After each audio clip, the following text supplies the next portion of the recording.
Hoje a gente vai falar sobre o campo magnético dentro do material e a palma foi só para ver se você estava esperto mesmo, que a aula já começou, então presta atenção, rapaz.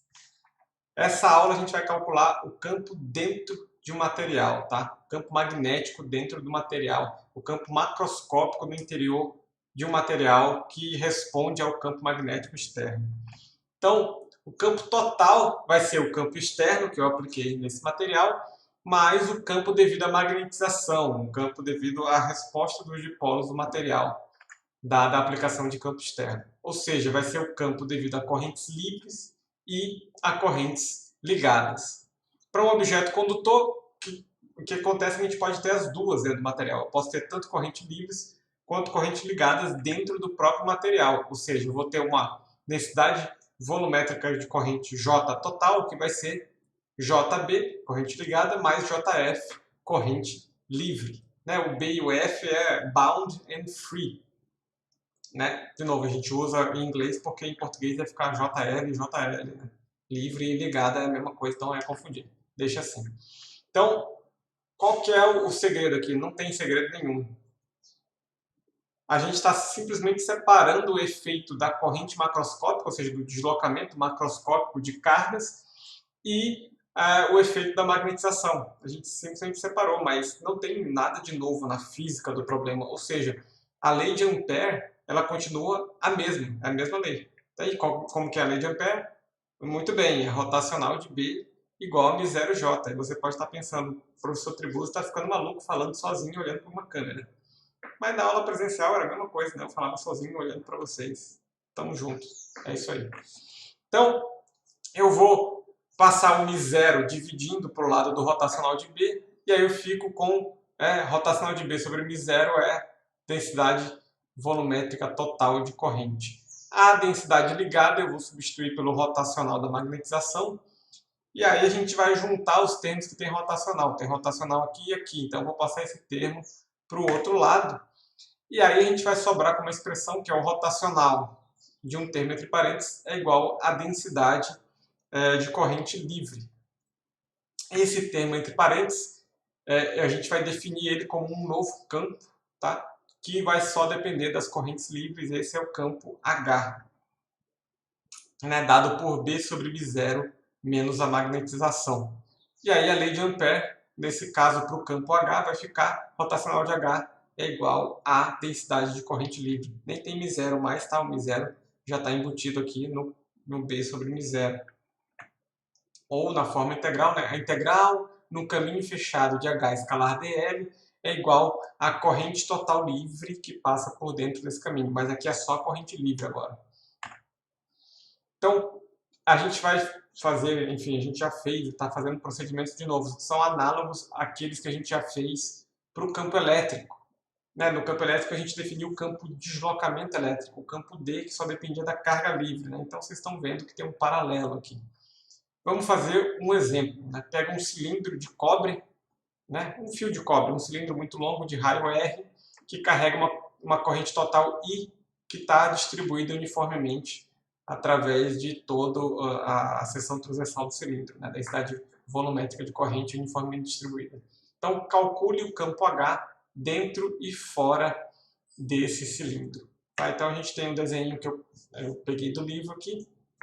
Né? Então, um cilindro de raio R, e aí eu tenho uma corrente I passando aqui, eu vou pegar um caminho amperiano aqui dentro e depois um fora do cilindro. O caminho circular é o melhor por causa da simetria.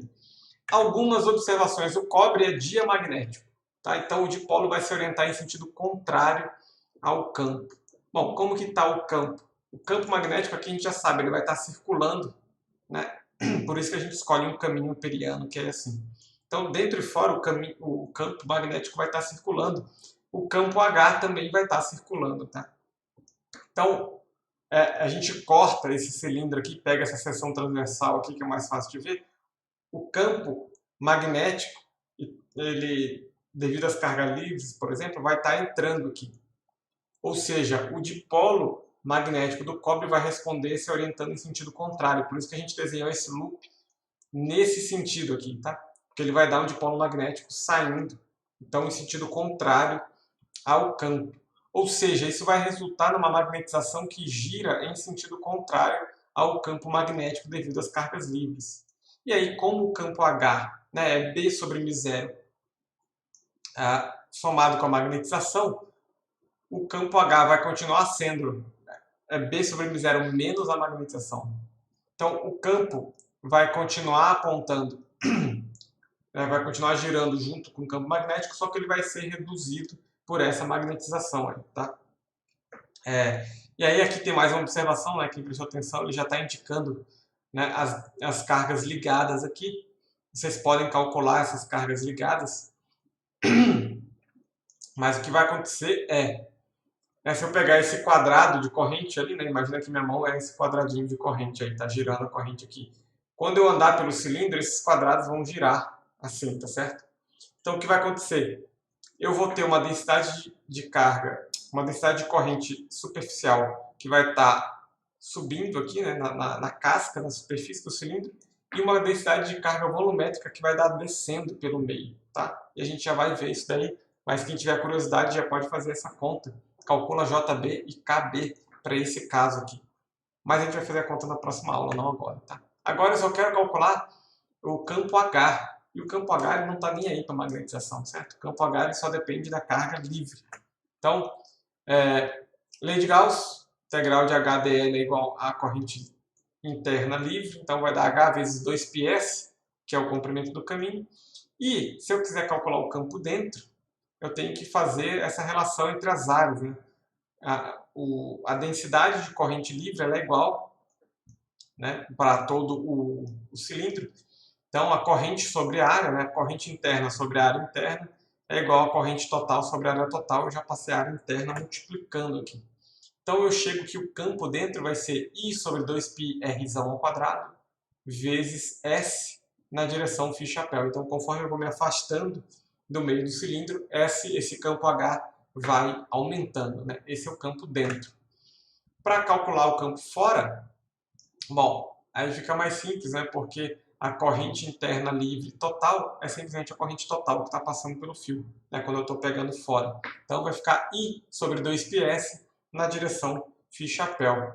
E aí, para fora, como não tem magnetização, eu posso calcular o campo B direto. B é igual a μ0 vezes H. Eu calculo o campo magnético e dá o campo magnético de um fio de corrente normal, que nem a gente tinha antes, tá? Então, eu não posso calcular o campo B dentro, porque a gente ainda não calculou a magnetização dentro. Então, se a gente calcular a magnetização, a gente consegue descobrir quem é JB e quem é o KB. Mas, o que a gente pode saber desse resultado aqui, né, o campo magnético fora, é simplesmente o campo magnético fora de um fio. O que a gente pode tirar desse resultado é que as correntes ligadas, elas vão se anular. Ou seja, a corrente superficial ligada que a gente tem, o KB, vai anular a corrente JB que eu tenho. Ou seja, eu não tenho um efeito de corrente total, porque senão esse campo magnético aqui do lado de fora ele vai ser modificado, tá? O campo H não, porque ele não depende da corrente ligada. Mas o campo B, se eu tivesse uma corrente ligada líquida, né, para fora, total no fio, esse campo do lado de fora, o campo magnético, o campo B do lado de fora, ele ia ser alterado. Como ele não é alterado, mesmo sem calcular, a gente já sabe, esse KB ele vai anular esse JB aqui, tá bom? Em termos práticos, esse campo H ele acaba sendo mais útil até que o campo D, o campo de deslocamento elétrico, porque quando a gente está trabalhando com eletricidade, sempre o que a gente mede é sempre a corrente livre, tá? Não tem outra corrente que a gente mede. Então, tem que tomar um cuidado, né? A mesma coisa aconteceu lá para o campo elétrico, mas a gente sempre tem que avisar.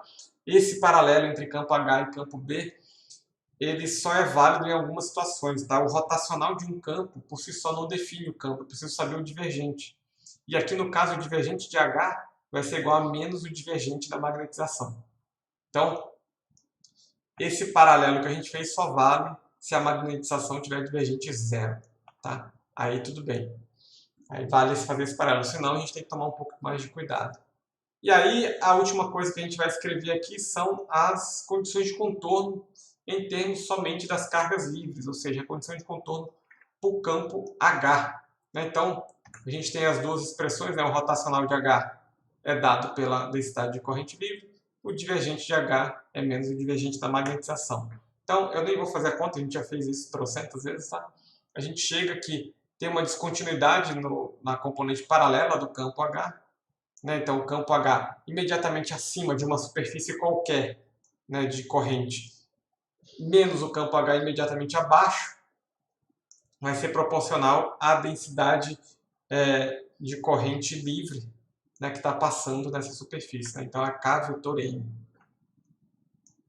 E para a componente perpendicular do campo H, né, só vai sofrer descontinuidade se a componente perpendicular da magnetização também for diferente, né, para pontos imediatamente acima dessa superfície qualquer e pontos imediatamente abaixo, né, ou fora e dentro do material magnético em questão.